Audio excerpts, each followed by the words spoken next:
Para jamaah sekalian yang dimuliakan oleh Allah,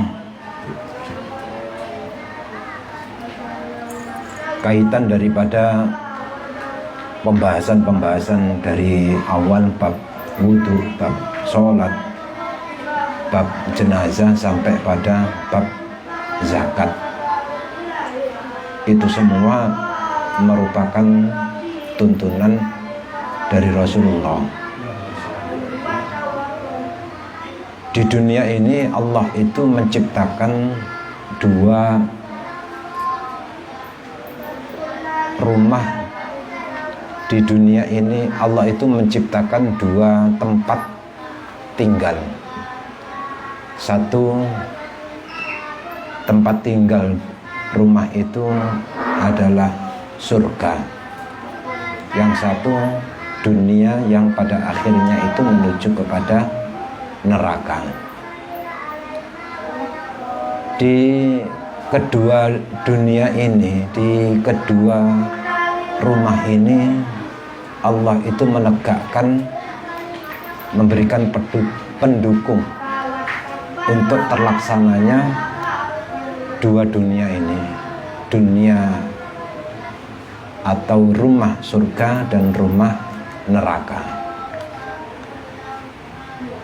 Bahasa lainnya bahwa Allah itu menciptakan ada dua kelompok yang berseberangan, bahwa di dunia ini ada pengusaha akhirat. Ada pengusaha akhirat itu, yaitu pengusaha akhirat yang menuju kepada neraka. Pengusaha neraka ini big boss-nya itu adalah iblis. Pengusaha neraka ini tidak kenal waktu siang malam. Pengusaha neraka ini tidak kepikiran untuk mendapatkan apa dari hasil usahanya, itu tidak ingin mendapatkan keuntungan. Yang penting dapat pengikut, yang penting banyak yang tersesat, yang penting banyak orang yang masuk neraka, itu sudah merupakan kebanggaan. Tidak kenal lelah siang malam, berusaha. La'uhwiyannahum ajmahin, akan digelincirkan seluruh manusia itu, seluruhnya akan digelincirkan, digoda agar supaya bisa masuk neraka.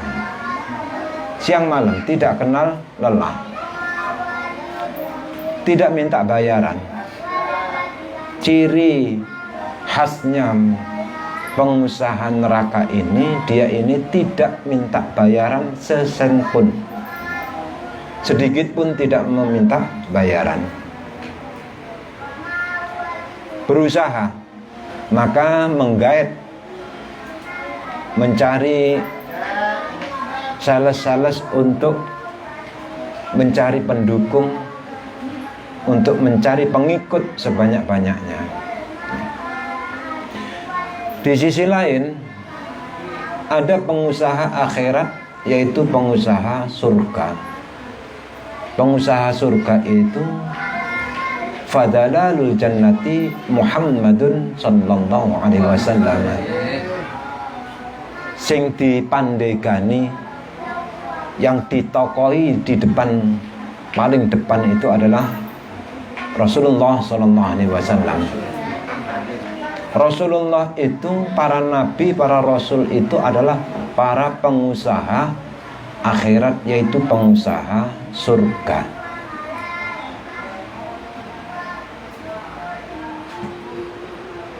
Big boss-nya itu adalah Rasulullah. Pengusaha surga, pengusaha ini ciri khasnya itu sama dengan pengusaha neraka itu. Pengusaha surga itu siang malam bekerja, tidak kenal siang malam, tidak kenal lelah. Cirinya pengusaha surga ini cirinya itu tidak meminta bayaran sesen pun, sedikit pun tidak meminta bayaran. Ini ciri khasnya pengusaha surga. Maka bisa kita lihat seperti yang kita baca tadi di dalam surat Yasin. Cirinya pengusaha surga itu bismillahirrahmanirrahim, ittabi'u man la yas'alukum ajron. Ittabi'u, ikutlah kamu semua, man, pada orang, la yas'alukum, orang itu tidak minta kepadamu ajron, bayaran sedikit pun.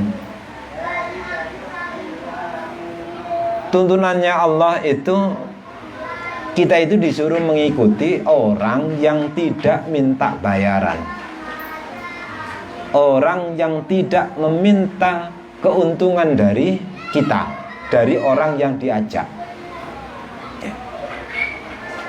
Kalau kamu menjumpai mengikuti orang yang tidak minta bayaran, fahum muhtadun, maka kamu akan menjadi orang yang mendapatkan petunjuk. Kita akan menjadi orang yang benar.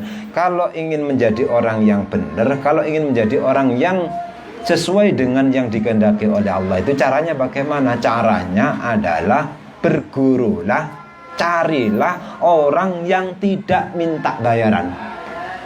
Kanjeng Nabi itu, Rasulullah itu, beliau itu tidak minta bayaran sedikit pun terhadap murid-muridnya, terhadap umatnya.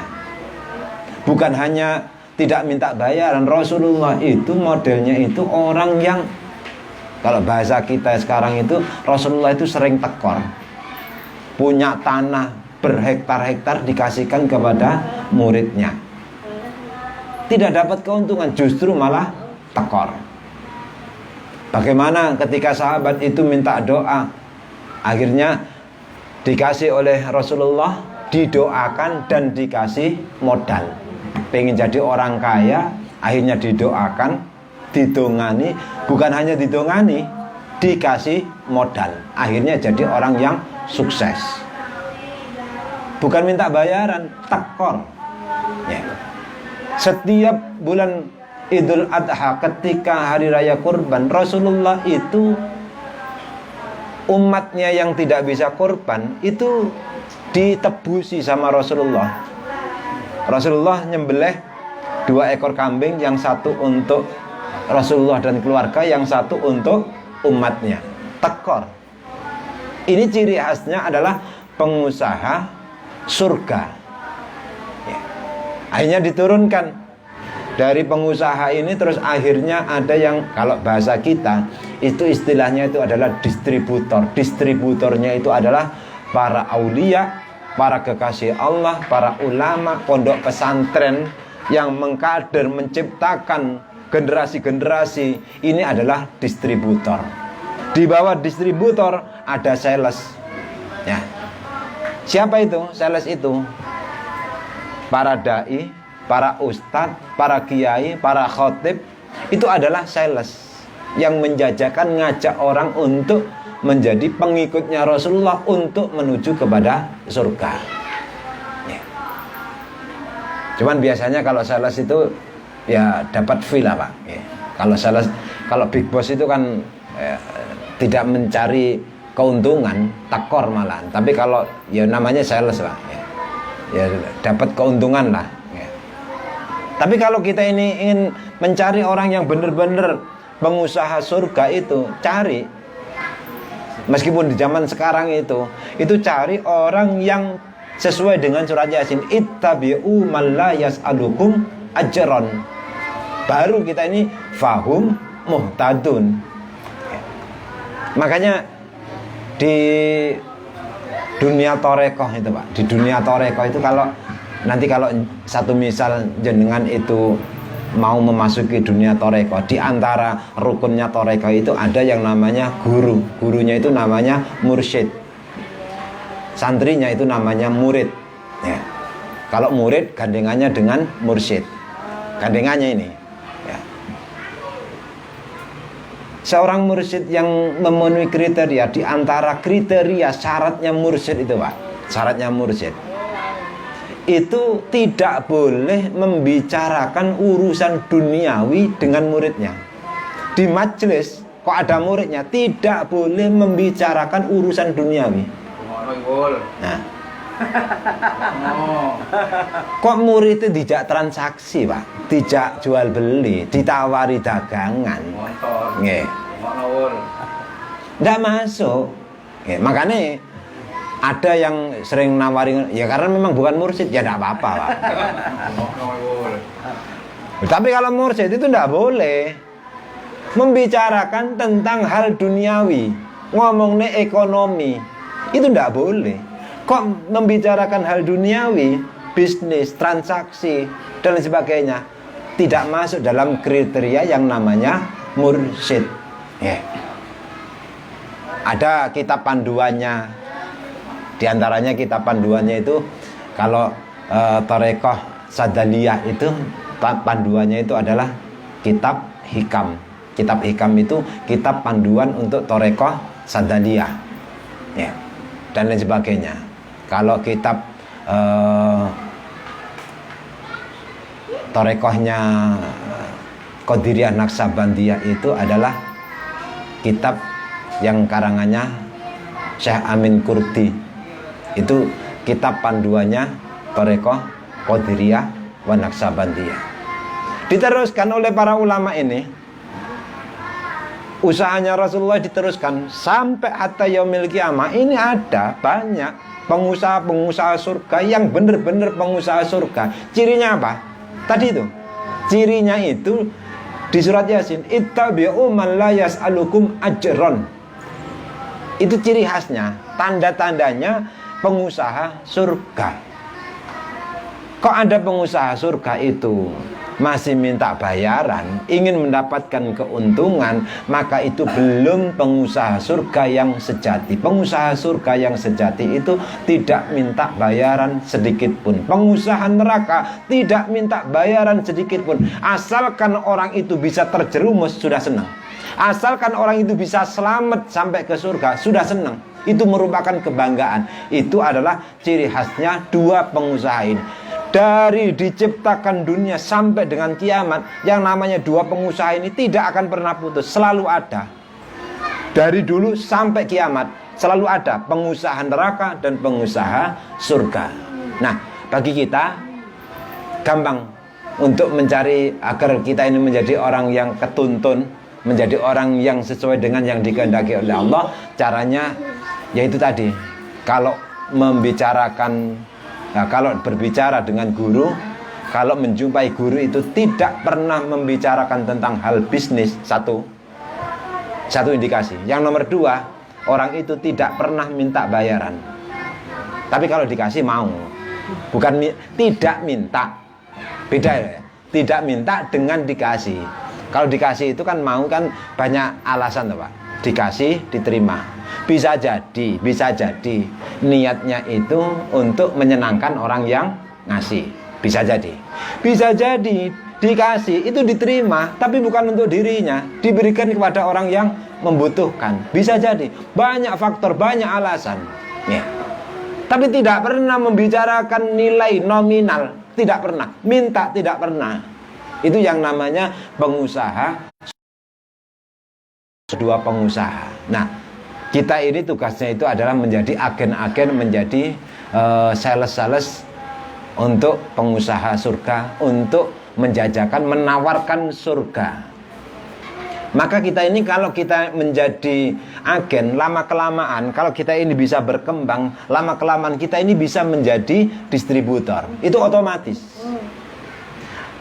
Agen itu, sales itu, kalau omsetnya itu bisa naik, terus perjalanannya itu, reputasinya itu bagus, itu bisa naik, bisa menjadi distributor. Kita ini bisa mencetak para kader-kader dengan cara bagaimana? Ngajak. Mungkin secara zahir kita ini tetap orang biasa, tapi di hadapan Allah kita ini menjadi distributor. Makanya kalau kalian jenengan itu didawuhkan oleh Rasulullah, man dalla ala khairin kafailihi. Sebisa mungkin kita ini menjajakan, mengajak, menawarkan surga kepada orang-orang yang kita kenal. Caranya bagaimana? Gampang kok. Ada informasi pengajian, sampaikan, diupload. Barangkali ada yang mau. Kalau kita ini bisa seperti itu, berarti kita ini menjadi penjajah surga. Kita ini menjadi sales-salesnya Rasulullah, menjadi corong daripada Rasulullah. Yang penting akidahnya itu masih di akidah Ahlus Sunnah wal Jamaah. Di grup manapun, ya, di kelompok manapun, kalau ada informasi yang baik, ajaran Ahlus Sunnah wal Jamaah, sampaikan, siarkan, upload. Tidak menutup kemungkinan ada orang yang tertarik.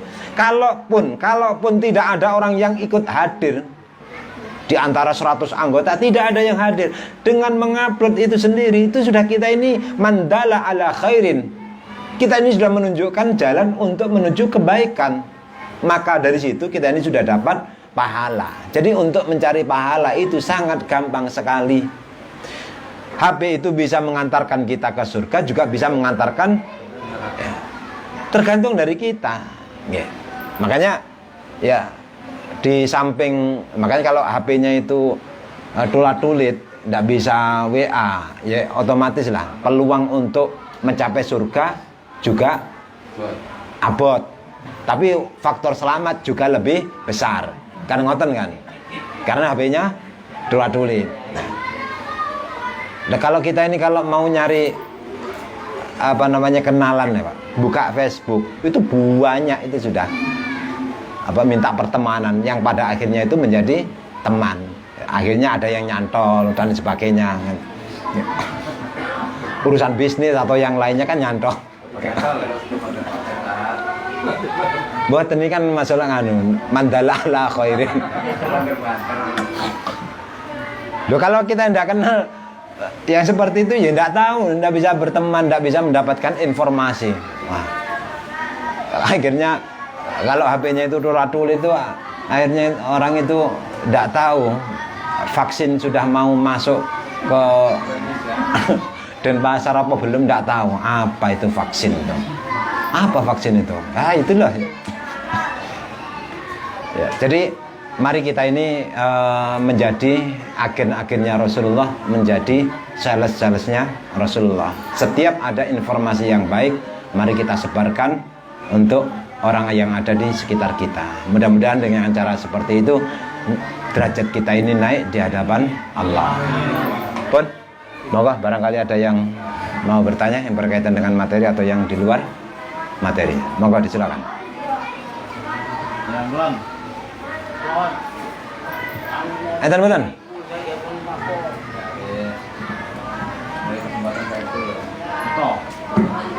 Kalau tidak ada saya tutup.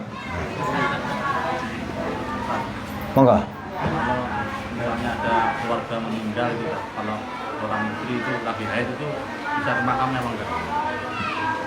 Kalau ada orang meninggal atau ada orang haid terus mau ke makam, itu boleh apa tidak? Tidak ada larangan bagi orang yang haid itu untuk ke makam. Kenapa? Karena memang tidak ada aturan main yang khusus untuk ziarah, itu tidak ada aturan khusus. Beda dengan masjid, itu beda. Jadi boleh-boleh saja. Toh di situ kan, kalaupun umpamanya doa, kalau doa itu orang yang haid itu kan boleh. Yang tidak boleh itu kan membaca Al-Quran. Jadi tidak masalah. Ya. Misalnya di Kulone nih, ada juga yang tak tahan. Di Kulone lah. Kalau menurut Imam Syafi'i ya tidak boleh mendekati orang yang lagi haid. Tapi kalau mengikuti Sayyidina Ali, itu yang tidak boleh itu cuman jima tok. Menurut Sayyidina Ali yang tidak boleh itu cuman jima. Selain jima itu boleh apapun. Makanya kita mau mengikuti yang mana? Kalau yang paling aman ya ngikuti Imam Syafi'i, tidak mendekati. Termasuk ngeloni itu juga tidak boleh kalau menurut Imam Syafi'i. Kok tidak kuat ikut Imam Sayyidina Ali. Kan Makanya sering kami sampaikan, orang itu kalau ilmunya itu banyak, gampang menghadapi masalah itu, gampang, tidak kuat. Ini iya kalau apa namanya headnya itu cuman 3 hari, lo ini 2 minggu ya. Iya ini, lapis aja. Nah, terus gimana ini? Ya maka paling gampang yaitu tadi ngikuti Sayyidina Ali. Tapi kalau kuat ngikuti Imam Syafi'i. Imam Sayyidina Ali itu loh, Sayyidina Ali itu ya, banyak yang memang berbeda dengan ulama-ulama yang lain. Sayyidina Ali itu yang wajib, yang mewajibkan. Kalau Imam Syafi'i itu kalau 2 khitan itu bertemu, bahasa lainnya itu bersetubuh, keluar mani tidak keluar mani, wajib mandi. Tapi kalau Sayyidina Ali tidak, innamal ma bil ma, wajib mendatangkan air, wajib mandi, innamal ma bil ma, kalau sudah mengeluarkan air. Bahasanya itu innamal ma bil ma, wajib mendatangkan air, bahasa lainnya itu wajib mandi kalau mengeluarkan air. Jadi kalau bersetubuh 1 jam tapi belum keluar, terus berhenti, belum sampai keluar berhenti karena ada tamu satu misalnya ya, maka tidak wajib mandi kalau menurut Sayyidina Ali. Tapi kalau Imam Syafi'i, kalau sudah bertemu, kalau sudah masuk, sudah jima, meskipun belum keluar air, belum keluar mani, maka wajib untuk mandi. Banyak yang berbeda. Nah, kita ini kalau tahu kaul-kaulnya, dawuhnya Sayyidina Ali itu atau kaul-kaul yang lain itu, menyikapi masalah itu gampang. Oke. Pun, enten malih? Apa? Dia mau teko. Kalau tidak ada, saya tutup. Awalan wa akhiran, mohon maaf atas tutur kata, tingkah laku yang kurang berkenan. Mohon maaf yang sedarjanya. Subhanakallahumma wa bihamdika, asyhadu an la ilaha illa anta, nastaghfiruka wa natubu ilaik. Subhana rabbika rabbil izzati amma yasifun. Wassalamun alal mursalin walhamdulillahi rabbil alamin. Assalamualaikum warahmatullahi wabarakatuh.